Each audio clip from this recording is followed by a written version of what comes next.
doesn't get any more authentic than this. Welcome to the Voiceover Gurus podcast.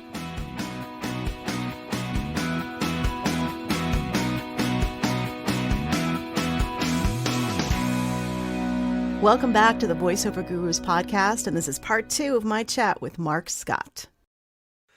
It does become more challenging the larger your database gets because it's harder to keep up with people. But again, that's where,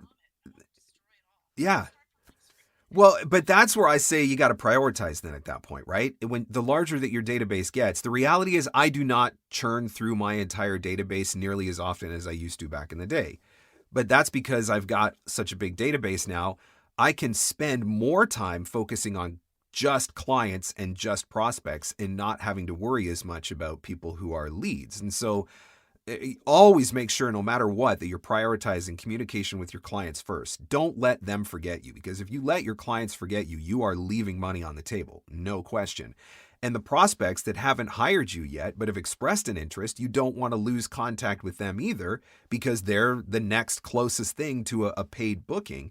And so if you prioritize your database that way, it becomes a lot easier to and a little less overwhelming. You know, don't look at your database and if there's 5,000 people in there, feel like you've got to constantly maintain communication with 5,000 people. I've got several thousand people in my database, but I'm consistently maintaining communication with a few hundred because those are the clients and the prospects. The other leads that are in there, you know, those are the ones that I revisit when there's time or when it seems appropriate or whatever. You know, they're there. It's not that I'm never contacting new people. I'm just at a point now where the bulk of my effort is on those prospects and clients. But now, how do you manage it though? So, say you go through a period where you're working all the time. I mean, you've got project after project. You still have to try to keep that ball rolling. Yep. I mean, what do you do? Like, do you isolate a time of day that you dedicate to the reach outs that's my problem. I don't know that there is a voice actor, if they're being honest with themselves, unless you're, I don't know, JMC maybe. I don't know if there's a voice actor on the planet who is legitimately so busy, so consistently, that they can't find half an hour in a day to send a couple of emails. Like, even when I'm feeling slammed and doing back-to-back sessions for different things, I can still find half an hour to contact even 2 or 3 people. And so I think part of it is perception, right? When we're busy, the very first thing that we dump is marketing because of how we feel about marketing, right? And so it feels really good to be able to say, I'm so busy, I don't have time for marketing. But the reality is, if you're so busy that you don't have time for marketing, then the next cycle in your business is going to be, I don't have any clients. What am I supposed to do, right? Mm-hmm. And so I think that no matter what, I think there's always an opportunity for you to spend half an hour contacting a couple of people, because even contacting 10 people a week is better than contacting 0 people a week. Right. But then the other thing that I've done too is I've also gotten to a point where, because my business is growing and I have a pretty stable income, I can afford to do things like run LinkedIn ads. And so I might run a LinkedIn ad campaign for 30 days that's running literally 24/7 for 30 days. And that is becoming a lead generator for me. So where I may not be able to actively reach out to as many people via email, at least I can stay in front of people through targeted LinkedIn advertising to a very specific and niche audience. So there's always something going on that is keeping me in front of potential new clients. Right. So so 30 minutes a day is a pretty good, base to, I don't know, it's a chunk that's chewable. We'll put it that way. Right. It doesn't feel like it's the whole elephant. We're just eating little piece. Sorry. To keep it going. I lost you there for a second. It cut out. Oh, I was saying that 30 minutes a day seems like a doable amount where it's not overwhelming, and we just take it in bite-sized chunks so it doesn't feel like it's crazy. Yep. And a crazy part of your day. 30 minutes is nothing. I mean, and I don't know, even when I'm in the midst of a giant e-learning project, it feels like it's going to go on forever and never going to end. Somewhere in the middle of all, like, I'm not ever actually recording for 8 hours a day. I don't think my voice would survive if I was actually. Mine either. So to take that 30 minutes and send a few emails, and this is where having a CRM helps, because if you've got a CRM and it's well set up and your CRM is going to be organized, then, you can focus on maybe some clients that I always tell people, If there are clients in your database that you have not had communication with in the last 30 to 60 days, that is priority one. That's where you start. Any client that you haven't communicated with in more than a month or two, hit them first. Once you've worked your way through that, doing a couple a day, then start focusing on your prospects. Any prospects that you haven't had communication with in more than a month or two, start working your way through that. And so just a couple a day, until you get through that really busy stretch. Because the other thing is, we all go through busy stretches, but they're not generally busy stretches that stretch on for, months on end. Or, Right. And I mean, if you're in that position, well done. Hire an assistant and get them to do the marketing for you. You're obviously making bank and you can afford it. But for most of us, I think we just allow it to become an excuse to cut out that thing that we don't enjoy doing, which is the marketing. Like I said, when I got very spoiled starting out early on and having the agents and really putting back burner, not even thinking about these aspects. And then I had about a 10-year period where I was working constantly and did really well at Disney, things like that. Yep. But then, clients start to go away and, like they shut down the network in Asia. Yep. Everything went streaming. So, okay, 14 years of me working for Disney gone like that. And then I'm sitting there going, okay, now what? Here I was like, you get comfortable and you're like, oh yeah, another job's coming. COVID hits. I was doing tons of automotive. That crashed to that. Yep. Retail, a lot of retail. I'm still with some of my clients that are struggling to, get things back up and running so they can do some advertising. They have so much product that they have they have too many customers and too little product. Yep. So, those types of things happen in life and you don't realize it. And the next thing you know, you're like, okay, I got to get off my ass. I got to go market. I mean, I did a talk before COVID hit, 2019. I did a bunch of conferences and I did a talk called the 5 Essential Goals for Your Voiceover Business and the one word that will kill it all. And the one word that will kill it all is complacency. And that's exactly what you're talking about, right? It's when you get to that point when you are busy, work is coming in consistently, you get comfortable, and in that comfort, you become complacent. But look, I mean, to use the classic farmer analogy, if the farmer doesn't plant new seeds every spring, it's not like there's going to be a new field full of corn just popping up spontaneously every fall. Like you have to keep going, right? You have to consistently go in. Now, that being said, there's a difference between growing a business and maintaining a business. And so that's where, I might tell somebody that's starting out and trying to grow their voiceover business, you got to be contacting 50 or 100 people every week, depending on what you're trying to grow to. Somebody that's got a well-established business, I might say you've got to be contacting, 10 or 20 people a week. And so it's not like you got to have the same numbers, but you've still always got to have something. I mean, I had my most lucrative e-learning client, which was a healthy 5 figures every year, go away in the fall because like everybody else, their stock price went through the toilet and they had to make decisions and they had to make cutbacks and they did not want to bring their e-learning in-house, but it was something that they didn't have a choice because of the financial situation that they were in. Now, are they gone forever? I don't know. But if I wasn't always bringing some new people into the mix, that would have hurt a lot worse, right? Oh, yeah. Mm-hmm. Imagine being in a position where you lose a 5-figure-a-year client and you got nothing else coming up behind them. Right. That's a scary position to be in when you've got a wife and 3 kids and a mortgage to pay for. Mortgage, yep, exactly. It's the continual, talking to, Brian Lee? I don't. Do you know him? I don't think I do. Okay, so he's a very good, one of my best friends, and I've known him since Fort Myers days in Florida back in '94. But he is probably one of the top promo guys in the country. Okay. And he's been one of the top promo guys for like 20 years. Yep. I mean, you would hear him and you'd know. Okay, yeah. And we just had him on the podcast a couple weeks ago. And he was basically saying that his money, it's the contractual clients, the monthlies that keep him going. Yep. That's where the money is. And for him, he focuses on news because you're always going to need news. Yep. Everyone's going to need it. And so for him, he makes sure he has his contracts. He makes sure he maintains those relationships because other than, the rest of us, we go for this job here, that job there, and it's tough. It's tough. you're hoping you're going to get something's going to be long term, but that's not a nobody wants to hear thing. this, and I'm not trying to generalize completely, but the reality is that most voice actors are pursuing sexy credits, right?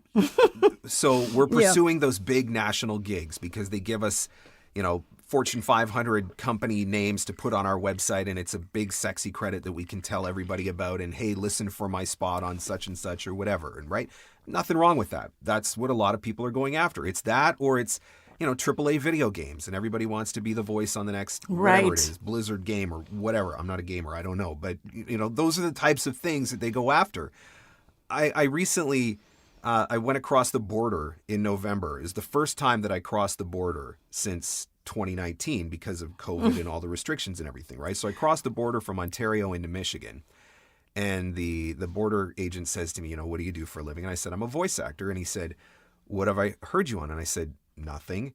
And he kind of looks at me, and I'm like, unless you are doing internal employee training for such and such a company, I'm like, I'm sorry, you probably never heard, right? And it's completely humiliating for me to have to do that. But at the same time, all of that unsexy, non-broadcast corporate work that's bringing me 6 figures a year and paying my mortgage and putting money into my retirement account and making sure my kids are going to be able to go to college, like, keep pursuing your credits. There's nothing wrong with that. But the money, if you want to make the money consistently, you have to look at some of those other things where there's more consistent work, because you might land one national campaign in a year, or you might be an incredibly gifted, exceptional talent who's exactly the it voice for 2023. And maybe you land 3 or 4 national campaigns, but next year you might not land one.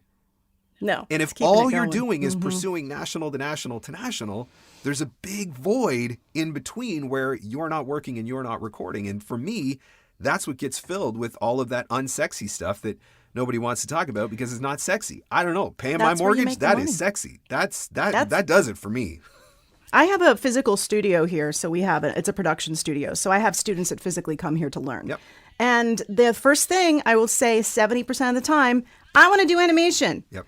And I'm like, okay, I'm not your person to learn that. Yep. Secondly, you need to go to acting school. You need to, it's not what you think it is. I said, if you want to learn how to do the boring stuff that actually makes you money, I can help you with that. Yep. But it's like suddenly, corporate video. Yeah. It's like that, come on. But it is. There's that sexy attitude of like, I want to be the voice of something. I want to be a cartoon. It's like, it doesn't. Yep. But I mean, it's a perspective thing too, right? I mean, for me, I'm more interested in making sure that my bills get paid and my retirement fund gets built. I don't care. If I never go on Facebook and have the ability to say, I just booked a national for such and such or whatever, my career is not going to feel any less to me. Like, right. I don't give a flying fart about credits. I care about bills paid and money in the bank. Yeah, me too. My reward is getting paid. Yep. And that's about it. All right. So random question for you. What do you think is the best app you use, like for business? That is the most affordable, but gives you the best return on your investment? Wave. I would say Wave. My accountant. Is that bookkeeping? Yeah, it's bookkeeping, invoicing. My accountant turned me on to Wave probably about 5 years ago now, maybe even longer. And he said, use this. It's going to make life easier for both of us. I'm like, all right, whatever. So it's free. So it doesn't get much more affordable than that. That's affordable. And I think that it will probably always be free because they have other monetization strategies built into their system. So the basics, there's no need for them to monetize that because they sell support packages, they sell payroll packages, they do credit card processing, so they get a cutoff of credit card processing, right? So they've got monetization strategies built in. So the basic bookkeeping, so I can go in and I can send invoices. Clients can click a button in those invoices and pay via credit card, and I can put all of my other expenses, my electric bill, my internet bill, my cell phone bill, whatever. I can put all of my expenses and everything into the accounting portion of it, and then at the end of the year, my accountant clicks a link and has everything he needs to do my taxes, and it's free. Yeah, that's the best and part. It's easy and it's beautiful, and it's really easy for me to know at any given time. I can tell you exactly how much I've earned. I can tell you exactly how much has gone out. I can tell you what genres are making me the most money, or what clients are my best clients, or what my biggest expenses are, right? So I can know my numbers, which I think is really, really important to be able to know your numbers. But yeah, I mean, there's a few apps that I don't think I could run my business without, but that's probably been one of the biggest game changers for me. And like I said, it's free. I'm afraid to leave QuickBooks. I think they've got me like with this shadow over me, and they keep raising the prices, which is insane. Yeah, you should try free. Yeah, try free with Wave or Waves? Waveapps.com. It's WAVEAPPS.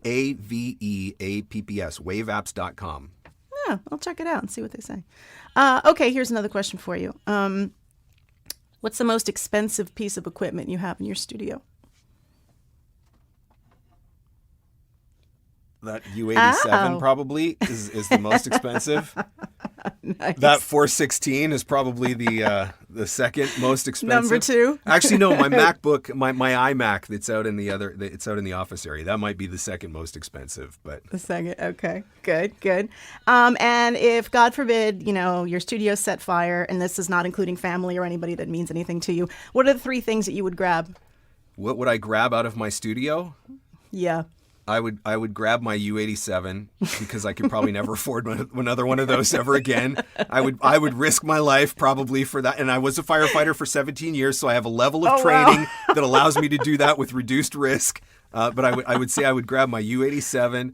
I would grab my iMac, and I have an external hard drive that has all of my recordings going back a decade. And so I would probably try to get a hold of that as well.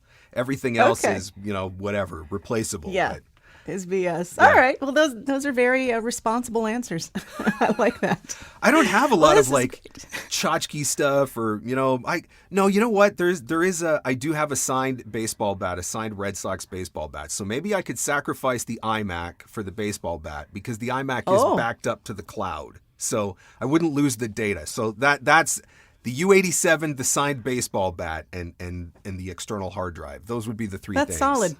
That's solid. Very nice. Well, this is great. Thank you so much for joining me today. Absolutely. It's great to get to know you and hear about your history. Here's my final question. I keep telling you I'm going to give you a final question, but this is it. How the heck, because you have your family, you do voiceovers, and you do the coaching. How the heck do you balance all of this? Some days better than others. Yeah. I mean, do you the night before plan out and say, this is what I'm going to do tomorrow? And do you time block? Do you do anything fancy, or do you just roll with it? Probably one of the best things that I ever did was when I implemented Calendly. And if you're not using Calendly, for most voice actors, I think you're missing out. But what's beautiful about Calendly is I gained back at least 2 hours a week from Calendly, just because I'm not going back and forth with people trying to schedule things. So they're booking you. They're finding a slot. So it's not like, hey, can you do this date? Nope. Okay, another email. What about this date? Nope, can't do that one. Okay, here's 3 more options. Nope, can't do that. And so it's all the back and forth emails are gone. But what do you think about what's the percentage of live sessions that you do now?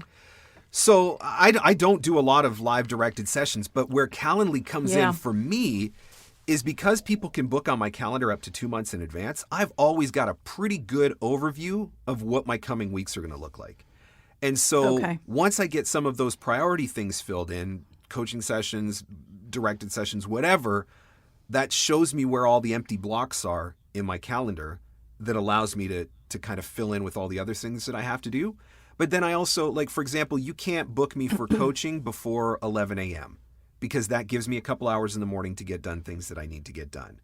And you can I cannot be booked on Tuesdays.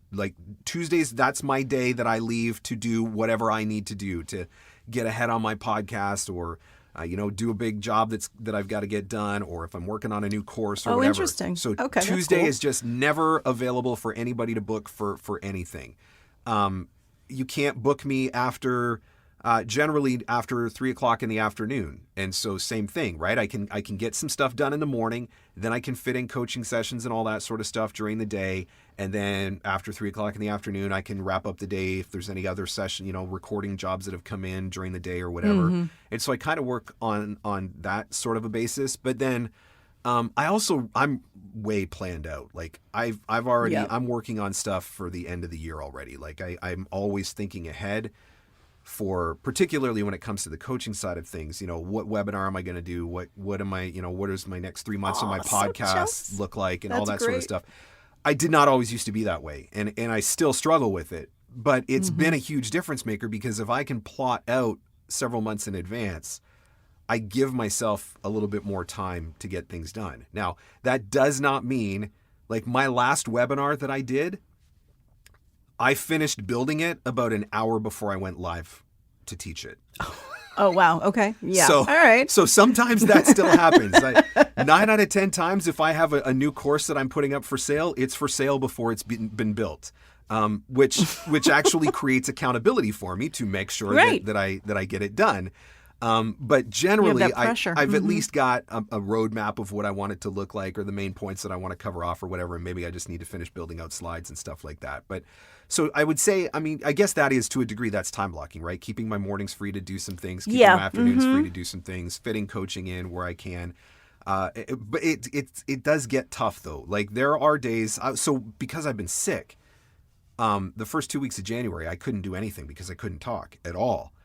And so God. when you lose 2 Nightmare. weeks of pre-scheduled 8-hour days, Yeah. that's 2 yeah. weeks of pre-scheduled 8-hour days that you have to get put back into the calendar. Your schedule. And so, there were, the last couple weeks of January, I was working sometimes until 10 o'clock at night, because I need to get everything fit back in again. And it's not my favorite thing to do, but you Right. got to do what you got to do to make up for it. Thankfully, I'm sick again now, but not nearly as bad as I was in January. And like, please, Lord, don't let me lose my voice Yeah. again. Like, you can speak. yeah, You I sound can like speak. you sound good from here. I canceled some stuff yesterday. I was pretty rough yesterday, but at least I don't have like 2 weeks of dates to make up again Yeah. or whatever. But that's the big thing, is I think being able to block out Planning ahead. so far ahead, that's impressive. See, I'm not with that at all. I go literally by inspiration. I'm like, oh, I want to do this for the podcast. Oh, I want to do this for the workout. And I know I need to be more organized with it, but it's just like, I wake up at 4 o'clock in the morning with the ideas, and I'm on my phone and going into Todoist, and I'm like typing in all my stuff. But getting, saying, okay, this a half hour here, I think that will work for me to try to get a little more organized. I still have a lot follow-up. of wake ups at 4 a.m. with inspiration for ideas, and those things are getting written into my Right? notes and stuff like that. But one of the things that I Yeah. started doing a number of years ago, which has been really big for me, is my wife's family is in Sault Ste. Marie, Ontario, which is about 8 hours away from us. And so when we go to visit family, Grandma's got a 2-bedroom house and it's way too small. And so I stay at a hotel. And Yeah. the advantage to that is during the day, I am in a hotel by myself where there's nothing for me to do except focus on whatever I want to focus on. And so, people make fun of me because I post pictures on social media of me in a hotel room with a big flip chart. Like I literally travel with a big giant paper flip chart. And Do you really? I do, 100%. And I take How that. big is this thing? It stand on the easel. It stands as tall as me, right? It's like it's a big. Oh my Yeah, it's big. It all collapses down or whatever, but it opens up pretty big. But I travel with that thing, and that we usually go up just after Christmas, and we're there for about a week and a half or whatever. And lots of times, I will spend that week mapping out as much of my year as possible, like big stuff. Like, okay, Wow. I'm going to do. I want to do 4 premium webinars a year. And so those are going to get dropped in here, here, and here. And I want to do 4 free webinars a year, and they're going to get dropped in here, here, and here. And, Playbook comes out in January and April and September. And so I write that in, and I'm scheduled for VO Atlanta, and Val Kelly's asked me about doing Mavo. And so I can drop all of those things in. And before long, I've got a pretty good overview of what the bigger things in my year are going to look like at the end of December. I've already got kind of a plan. That's now, smart. that doesn't mean that I know exactly what each one of those webinars is going to be at the end of December, but at least I see. know in February, You put it on the in May, in whatever, right? There's going to be a webinar. And so I can start. So then when those random 4 a.m. ideas hit me of, I should do a webinar about this, I've got a time slot already scheduled where I can drop that in and know this is where that's going to happen. You're very smart, Mark. You're very smart. Let me tell you. It sounds good in theory. Like I said, it doesn't always get practiced quite to the degree that I would like, but at least the plan is there and the effort gets put forward to try and make it happen. Because otherwise, there's no way. There's no way that I could keep up with it all. I see all the content you put out, and you go on the podcast, and a lot of people have heard from you and know you. And I look and I'm like, how is this guy freaking doing this? You're like my hero with the time management. So as you say that, I'll bring myself down a notch for you. It's Tuesday afternoon when we're sitting here. My podcast comes out every Thursday. A new episode comes out. I do not have Thursday's episode done yet. It will probably get done tomorrow, probably tomorrow night. So Wednesday night. Now, I have a map of topics that I want to talk about, but because I was sick for the first couple weeks in January and I was sick a couple weeks in December, I fell behind, right? Usually I try to keep my podcast about 4 weeks ahead. I've lost all of that because of being sick. So as production-wise, you probably work with a template. You set something up, and then you fill with content. And so now, because of that, I am not ahead. And so, Wednesday night, I will be in the booth recording an episode that will, go live on Thursday morning. Nobody will ever know. They'll be like, wow, I just don't understand how this guy does all of this. Well, let me tell you, this week, I'm going to do it by staying up late on Wednesday night and recording and editing and, getting an episode dropped in. And so look, sometimes that stuff still happens and that's okay. But you are human. You are human. As much as I can plan ahead for things, I certainly do try because I don't like, once upon a time, I didn't mind being under the pressure crunch quite as much. But, now I like to sleep more than I did in my 20s. You and me both. Now I need to sleep more than I did when I was in my 20s. Yeah. With so much responsibility, too, it's just better to be organized and everything. Well, you've inspired me now. Now I have things I want to go do. I'll tell you, one of the best things that you can do from a podcasting standpoint is I have an Excel spreadsheet that is mapped out for the entire year, episode numbers, episode air dates, and then a guest and topic block. And my commitment to myself since last year, because I've always recorded my podcast, it's always been like the last minute. And so I started doing this in the second half of last year. And that was to always be no less than a month ahead for topics and guests, but always trying to be at least a quarter ahead. And that takes so much pressure off. It really does. It takes so much pressure off. And one of the ways that I have gone about doing that is by using themes. So, for example, at the end of the year last year, I did my online casting series. So I come up with the theme of online casting, but from that theme, I think I was able to get 6 or 7 different episodes and interviews that all tied back to the theme of online casting. Rather than having to try to come up with a new idea and a new episode every week, if I can come up with a theme,